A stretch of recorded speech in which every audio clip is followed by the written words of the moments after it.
Hi, this is Cheryl Hazzard, and I'm here to elaborate further on my topic of blood sugar problems and mental health issues, and maybe the justice health and the mental health systems.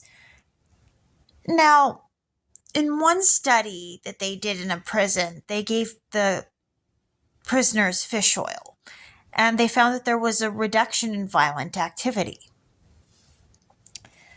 So, what I found out is that fish oil increases adiponectin, which affects glucose regulation and inflammation. It also increases dopamine levels. So, dopamine is a chemical that affects impulse control and the ability to problem solve and to think about planning.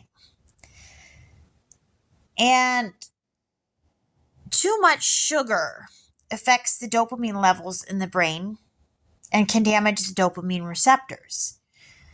And increasing dopamine levels can improve the body's ability to process sugar. And blood sugar problems can produce feelings of anger, anxiety, or depression, all of which can influence a person to make wrong decisions in their life when they're at a low point and they don't think they can sink any lower, so they just go as low as they can go.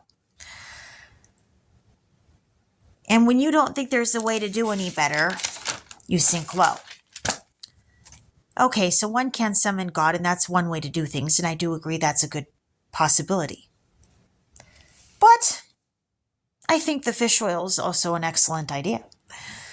So I think there could be the mix of God and science thrown in there somewhere. But so I really think that, looking at the blood sugar when it comes to mental health is actually imperative. And so, when they have prisoners that they have, I think they should be looking at their health issues first. Like, is there something with blood sugar? And do they have a learning disability that can affect their dopamine levels? And, that's another thing, is that fish oil helps with learning disabilities and blood sugar. And where does the blood sugar play in the learning disabilities as well? Because if a person has low self-esteem from dealing with learning disabilities for years that were untreated, that impacts how they feel about themselves and their course of behavior as well, the choices that they're likely to make. So, that's a lot to think about. But I hope whoever is watching this does think about it.